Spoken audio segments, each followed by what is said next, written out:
لہذا یہاں اللہ ایک ہے تو ایک سے یہاں گنتی والا ایک مراد نہیں ہے جیسے ہم ایک دوسرے کو گنتے ہیں یا چیزوں کو گنتے ہیں.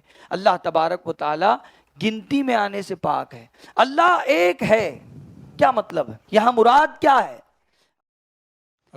اللہ تبارک و تعالیٰ کی ذات اور صفات کے بارے میں جو عوام کے لیے جو کتاب لکھی صدر الشریعہ نے بہار شریعت، یہ بہار شریعت ہی سے میں آپ کو سمجھاؤں گا اور یہ سب معتمد کتابوں سے آپ کے سامنے پیش کیا جائے گا، کوئی بھی اپنی طرف سے بات نہ ہوگی.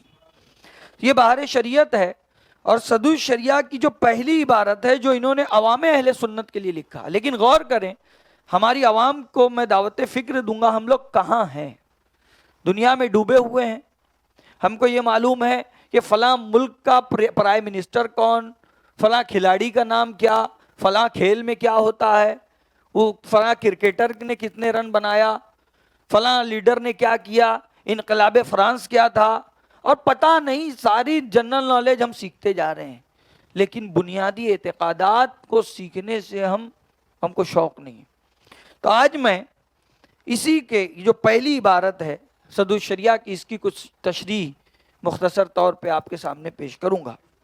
فرماتے ہیں صدر الشریعہ کہ اللہ ایک ہے. اللہ ایک ہے. اب یہاں 10 عقیدے میرے سامنے کتاب رکھی ہے جو اعلیٰ حضرت ہی کی کتاب ہے، یعنی صدر الشریعہ کے استاد. 10 عقیدے، اور اللہ ایک ہے اس کے بارے میں اعلیٰ حضرت نے لکھا، اللہ ایک ہے نا عدد سے. ہاں، گنتی والا ایک مراد نہیں، گنتی والا ایک مراد نہیں. یہاں پر جس طرح ہم گنتے ہیں 1 2 3 4، ہم ایک دوسرے کو گنتے ہیں 1 2 3 4 1 2 3. اللہ تعالیٰ گنتی میں آنے سے پاک ہے، شمار میں آنے سے پاک ہے. اللہ کو گنا نہیں جا سکتا. اللہ ایک ہے نا عدد سے. عدد والا ایک مراد نہیں ہے. اللہ کو گنا نہیں جا سکتا. گنا اسے جاتا ہے جس کی حد ہوتی ہے. اللہ تعالیٰ کی ذات حد سے پاک ہے. یہ آسمان ہے 1 2 3، یہ 7 آسمان ہے، اس کی حد ہے تبھی تو گنا جاتا ہے، اگرچہ بہت بڑا ہے. جنتیں ہیں، اس کی حد ہے، اس کو گن سکتے ہیں، اس کو شمار کر سکتے ہیں. اللہ تعالیٰ نے عالم بنایا، بہت کچھ بنایا، اس کی حد ہے. 18,000 عالم اللہ نے بنائے، اس کی حد ہے. لیکن اللہ تبارک و تعالی حد سے پاک ہے. لہذا یہاں اللہ ایک ہے تو ایک سے یہاں گنتی والا ایک مراد نہیں ہے جیسے ہم ایک دوسرے کو گنتے ہیں یا چیزوں کو گنتے ہیں. اللہ تبارک و تعالی گنتی میں آنے سے پاک ہے. اللہ ایک ہے کیا مطلب ہے؟ یہاں مراد کیا ہے؟ اللہ ایک ہے یعنی اپنی ذات میں ایک اور تنہا ہے، یہ مراد. اللہ اپنی ذات میں ایک اور تنہا ہے، یعنی اس جیسی کوئی دوسری ذات نہیں، اس جیسا کوئی نہیں. اب دیکھیے آپ، لیس کمثلہ شیء، اللہ کے جیسا کوئی نہیں. فاللہ موجود قدیم باقی مخالف للخلق بالاطلاق، اللہ ہر اعتبار سے مخلوق کے مخالف ہے، اس جیسا کوئی نہیں. اللہ ایک ہے، اپنی ذات میں ایک اور تنہا ہے، یعنی اس جیسی کوئی دوسری ذات نہیں، اس جیسا کوئی. تو اللہ ایک ہے، کوئی اس کا شریک نہیں، نہ ذات میں کوئی اس کا شریک نہیں. اس کا مطلب کیا ہے؟ یعنی اس جیسی کوئی دوسری ذات نہیں. نہ صفات میں، اللہ تبارک و تعالی کی صفات میں بھی اللہ کا کوئی شریک نہیں. اب صفت، اب لوگ ہمارے یہی پہلے پوچھتے ہیں صفت کس کو کہتے ہیں. ہم جب اپنی عام انسانوں کی بات کرتے ہیں تو صفت اچھی بھی ہوتی ہے، بری بھی ہوتی ہے. مثال کے طور پر کوئی گناہگار شخص ہے تو یہ بری صفت ہے. کوئی چور ہے تو چور ہونا اس کی صفت ہے. لیکن کوئی عالم دین ہے تو عالم ہونا اس کی صفت ہے، یہ اچھی صفت ہے. ڈاکٹر ہونا ایک صفت ہے، مفتی ہونا ایک صفت ہے. یہ صفت اس کو کہا جاتا ہے جو ہماری ذات میں پائی جاتی ہے. انبیاء عیبوں سے پاک ہوتے ہیں. انبیاء علیہ الصلوۃ والسلام کی بھی ساری صفات خوبیوں والی ہوتی ہے، اچھائی والی ہوتی ہے. اور اللہ تبارک و تعالیٰ کی جو ذات ہے وہ تو تمام کمالات اور خوبی کی جامع ہے. تو اللہ کی صفات سب اچھی ہی اچھی ہے. خوبیوں والی ہے. تو یہاں صفت کا آپ مطلب آپ سمجھ گئے. تو اللہ ایک ہے، کوئی اس کا شریک نہیں، نہ ذات میں نہ صفات میں. اللہ کی صفتوں میں اس کا کوئی شریک نہیں. اللہ کی صفت ہے سننا، دیکھنا، کلام کرنا، زندہ ہونا، علم والا ہونا، یہ اللہ تبارک و تعالیٰ کی صفات ہے. لیکن ان صفات میں اللہ کا کوئی شریک نہیں ہے. اللہ تعالیٰ سنتا ہے، یہ اللہ کے ساتھ خاص ہے یہ صفت. جب اللہ کے لیے ہم کہیں گے کہ اللہ سنتا ہے، وہ اللہ کے ساتھ خاص ہے. ہم سنتے ہیں، کانوں سے سنتے ہیں. اللہ دیکھتا ہے، ہم دیکھتے ہیں، آنکھوں سے دیکھتے ہیں. اللہ تعالیٰ زندہ ہے، ہم زندہ ہیں، روح کے ذریعے زندہ ہیں. اللہ تعالیٰ علم والا ہے، ہم علم والے ہیں، تو ہمارا ذہن اور دماغ کام کرتا ہے، تو ہم علم والے ہیں. اور تو اللہ تعالیٰ دیکھتا ہے لیکن وہ آنکھوں سے پاک. اللہ تعالیٰ کی صفت ہے دیکھنا لیکن وہ آنکھوں سے پاک ہے. اللہ تعالیٰ کی صفت ہے سننا لیکن وہ کانوں سے پاک ہے. اللہ کی صفت ہے زندہ ہونا لیکن وہ روح سے پاک ہے، جسم سے پاک ہے. اللہ تعالیٰ کی صفت ہے علم والا ہونا لیکن وہ ذہن سے پاک ہے، دماغ سے پاک ہے. تو اللہ دیکھتا ہے، اللہ سنتا ہے، اللہ زندہ ہے، اللہ علم والا ہے، اللہ کلام فرماتا ہے. اللہ کی صفت ہے کلام اللہ کی صفت ہے. لیکن اللہ تعالیٰ زبان سے پاک ہے، آواز سے پاک ہے، حروف سے پاک ہے. تو اللہ سنتا ہے، اس کی حقیقت ہم نہیں جانتے. اللہ دیکھتا ہے، اس کی حقیقت ہم نہیں جانتے. اللہ تبارک و تعالی کلام فرماتا ہے لیکن اس کی حقیقت ہم نہیں جانتے. اللہ زندہ ہے لیکن اس کی حقیقت ہم نہیں جانتے. یہ تو ہمارے ساتھ پایا جاتا ہے. اللہ علم والا ہے لیکن اس کی حقیقت ہم نہیں جانتے، اس کی صفت کی، اس کی صفتوں کی حقیقت ہم نہیں جانتے. اللہ رحم کرتا ہے، ہم رحم کرتے ہیں، ہمارے سینے میں دل ہے، دل مائل ہوتا ہے. اللہ محبت کرتا ہے، یہ بھی آیا ہے. ہم محبت کرتے ہیں، ہمارے سینے میں دل ہے، دل کسی کی طرف مائل ہوتا ہے. اللہ میلان سے پاک، دل سے پاک. تو اللہ تبارک و تعالی محبت کرتا ہے، اللہ رحم کرتا ہے. تو علماء فرماتے ہیں اس کا لازمی معنی مراد لیا جاتا ہے. جیسے ہم جب کسی پر ایک الگ سے بلا تشبیہ ہم کسی پر رحم کرتے ہیں تو کسی کی طرف دل مائل ہوتا ہے، اس پر انعام و اکرام کرتے ہیں. محبت کرتے ہیں تو زیادہ دیتے ہیں اس کو انعام و اکرام. تو اللہ رحم کرتا ہے، محبت کرتا ہے، یعنی جنت میں درجات بلند کرتا ہے. تو اللہ سنتا ہے، دیکھتا ہے، کلام کرتا ہے. اللہ زندہ ہے لیکن اللہ کی صفتوں کی حقیقت ہم نہیں جانتے. اس لیے کہ اللہ کان سے پاک، آنکھ سے پاک، روح سے پاک، جسم سے پاک، آواز سے پاک، حروف سے پاک، زبان سے پاک، منہ سے پاک، دل سے پاک، جسم سے پاک، اعضاء و جوارح سے پاک. یہ اجمالی طور پہ بتا رہا ہوں، اس کی تفصیل اگر موقع ملا تو بیان کی جائے گی. تو اب اعلیٰ حضرت نے لکھا ہے کہ اللہ تبارک و تعالیٰ کی صفات کے بارے میں جو عقائد ہے اور ذات کے بارے میں مختصراً آپ یہ سمجھیں کہ اللہ کی ذات اور اللہ کی صفات ہمیشہ سے ہے اور ہمیشہ رہے گی. اس کی حقیقت ہم نہیں جانتے. نہ اللہ کی ذات کی حقیقت ہم جانتے ہیں، نہ اللہ کی صفات کی حقیقت ہم جانتے ہیں. اور امام غزالی فرماتے ہیں کہ یہ جاننا کہ ہم اللہ کی ذات کی حقیقت نہیں جان سکتے، یہی معرفت خداوندی ہے. یہ جاننا کہ ہم اللہ کی ذات کی حقیقت نہیں جان سکتے، یہی معرفت خداوندی ہے، یہی اللہ کی معرفت ہے. ذرا غور کریں آپ، ہم اللہ کی ذات کی حقیقت نہیں جان سکتے. لامحدود قدرتوں والا ہے، اس کی ذات لامحدود ہے. انشاءاللہ اس کی تفصیل اور ہوگی. اب فرماتے ہیں اللہ ایک ہے، کوئی اس کا شریک نہیں، نہ ذات میں، نہ صفات میں، نہ افعال میں. فعل کی جمع ہے افعال، یہ عربی زبان کا لفظ ہے، اس کا مطلب ہوتا ہے کام. فعل یعنی کام. اللہ کے کاموں میں بھی اس کا کوئی شریک نہیں، وہ جو چاہتا ہے کرتا ہے، کوئی شریک نہیں ہے اس کا. وہ اپنی مرضی کا مالک ہے، وہ اپنی مرضی سے جو چاہتا ہے کرتا ہے۔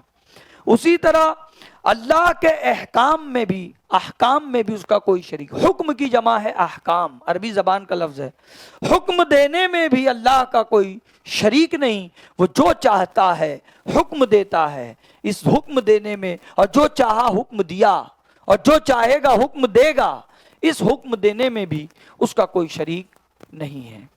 اب نہ اسماء میں، ذرا غور کریں، ناموں میں بھی اللہ کا کوئی شریک نہیں۔ اب اس کی تشریح کچھ میں 10 عقیدے سے پیش کروں کہ اللہ کے ناموں میں اس کا کوئی شریک نہیں۔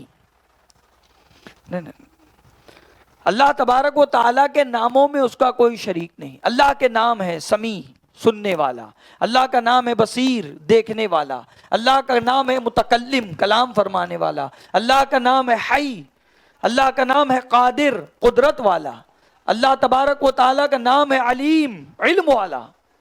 لیکن جب ہم یہ نام اللہ کے لیے کہیں تو وہ اللہ کے ساتھ خاص ہے۔ جب ہم یہ نام اللہ کے لیے کہیں تو وہ اللہ کے ساتھ خاص ہے۔ ان ناموں میں اللہ کا کوئی شریک نہیں۔ نام جو بھی ہم اللہ کے کہیں گے وہ اللہ کے ساتھ خاص ہے، ان ناموں میں بھی کوئی اللہ کا شریک نہیں۔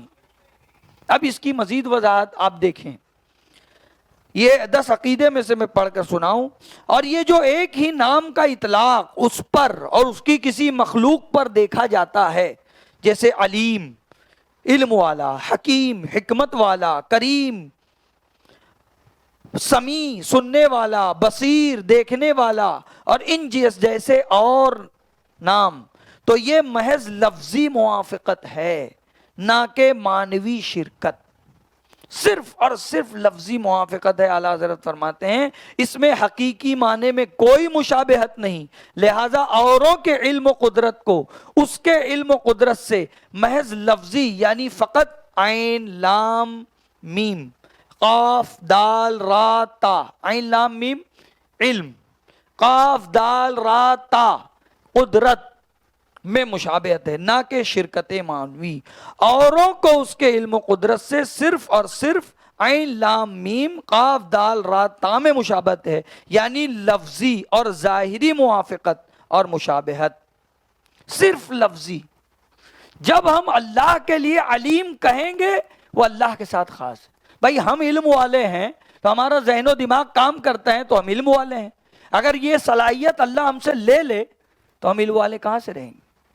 آپ نے پڑھا ہوگا فرشتوں کا وہ ذکر کہ حضرت جب اللہ تعالیٰ نے فرشتوں سے کہا کہ میں زمین میں اپنا خلیفہ بنانے والا ہوں، تو فرشتوں نے کہا کیا تم اس کو خلیفہ بنائے گا جو زمین میں فساد کرے گا؟ تو اللہ تبارک و تعالیٰ نے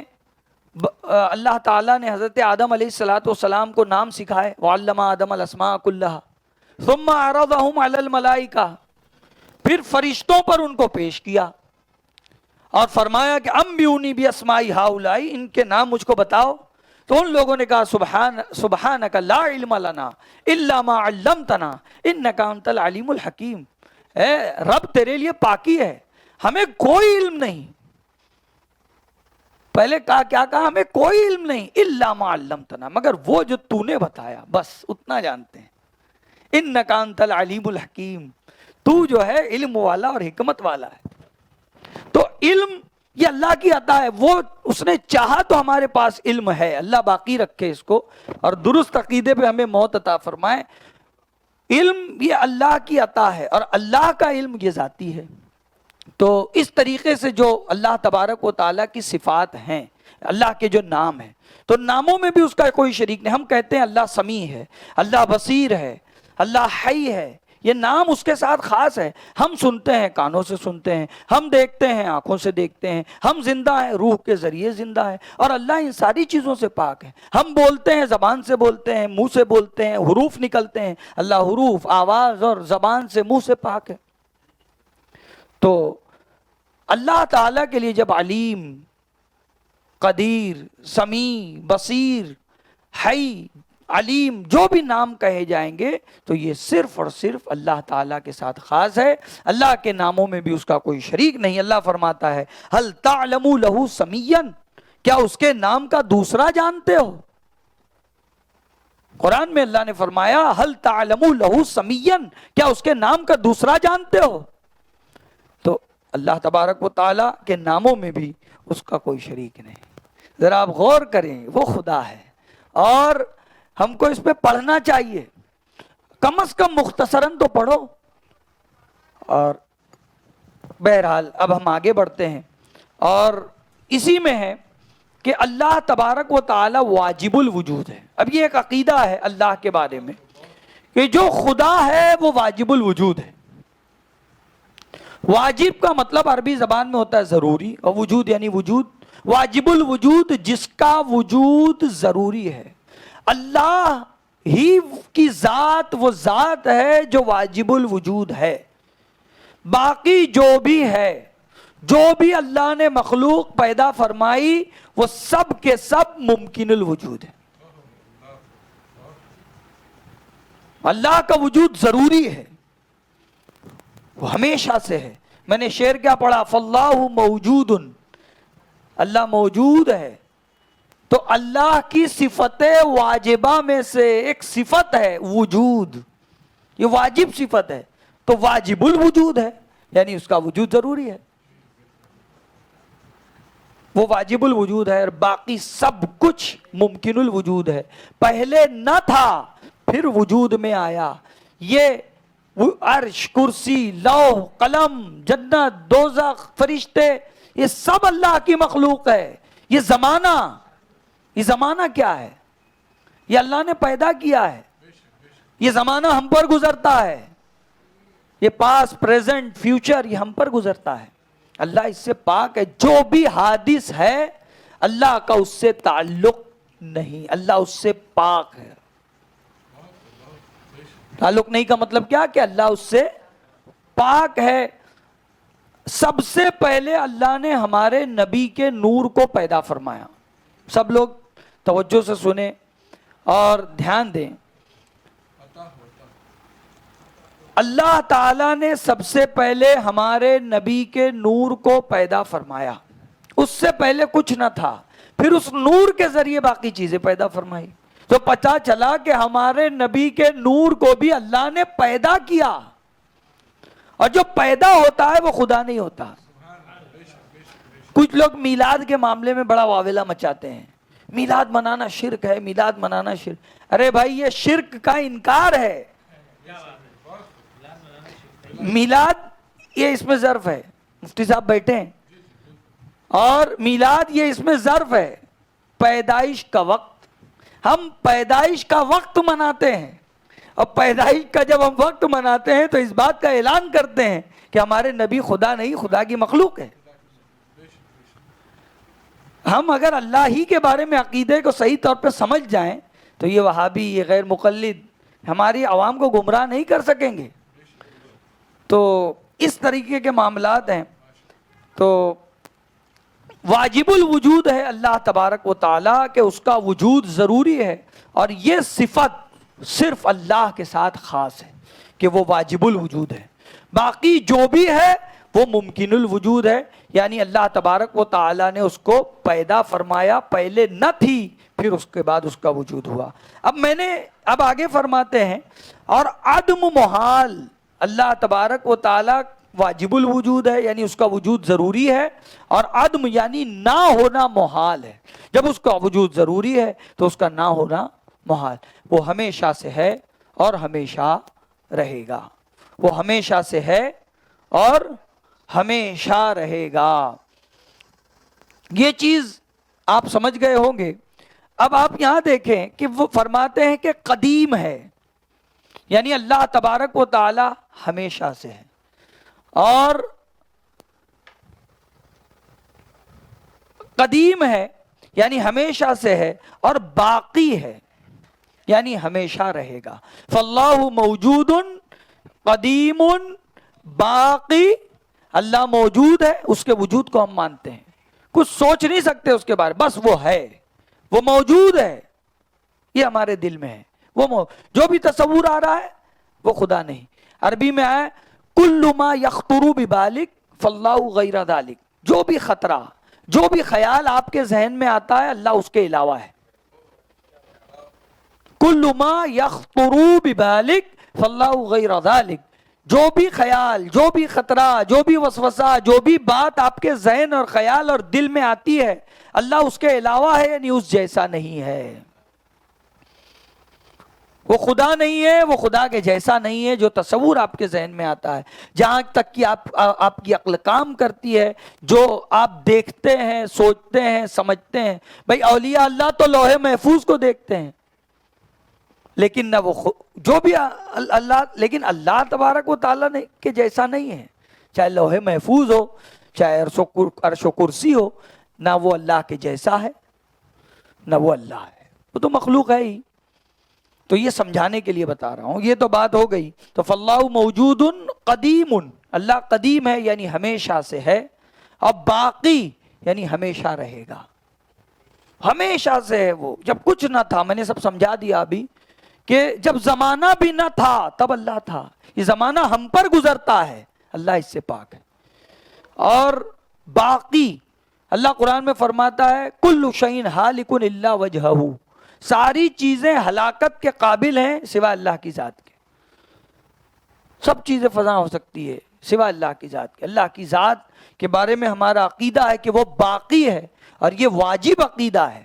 ہمارے دل میں یہ خیال واجب ہے، اور اللہ کی صفت واجبہ میں سے ایک صفت ہے. اور مخالف للخلق بالاطلاق، اور اللہ ہر اعتبار سے مخلوق کے مخالف ہے.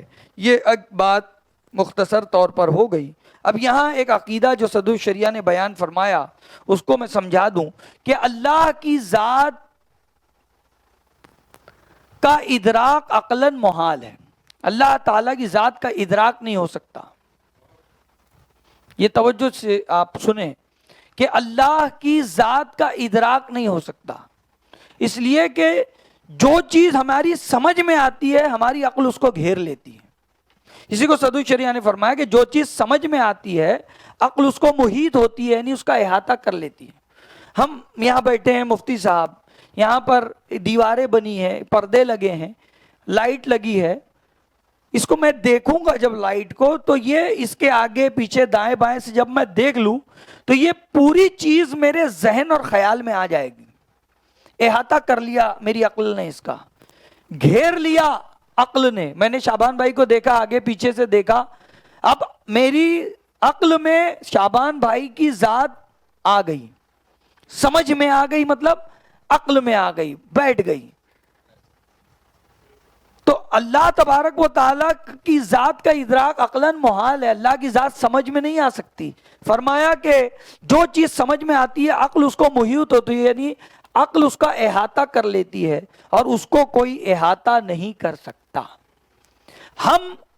ہماری ذات مخلوقات کی حد ہوتی ہے، اور اللہ تبارک و تعالی حد سے پاک ہے. جب وہ حد سے پاک ہے تو اس کا کوئی احاطہ نہیں کر سکتا. اور یہاں پر حاشیے میں بڑی پیاری بات تفسیر کبیر کے حوالے سے لکھی کہ دیکھی جانے والی چیز دو طرح کی ہوتی ہے. ایک وہ چیز جس کا عقل ادراک کر لیتی ہے، اور ایک وہ چیز جس کا عقل ادراک نہیں کر سکتی. عقل جس کا ادراک کر سکتی ہے وہ ہے مخلوق.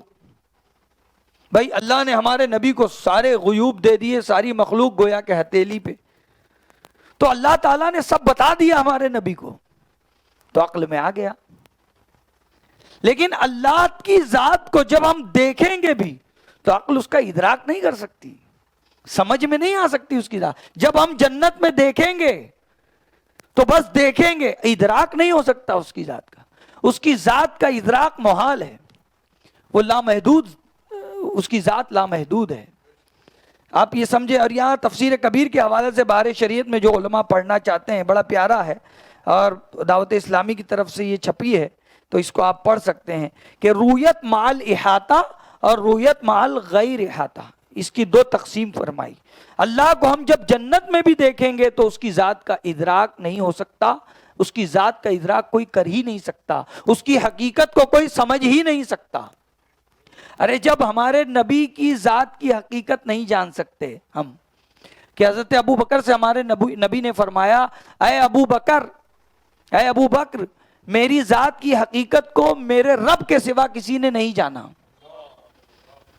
جب ہمارے نبی کی ذات کی حقیقت نہیں جان سکتے ہم، تو خدا کی ذات کی حقیقت کوئی نہیں جان سکتا، کوئی مخلوق نہیں جان سکتی. اب یہ بات میں نے مختصر طور پر پیش کر دی، اگر کوئی اور سوال ہو تو وہ پیش کریں.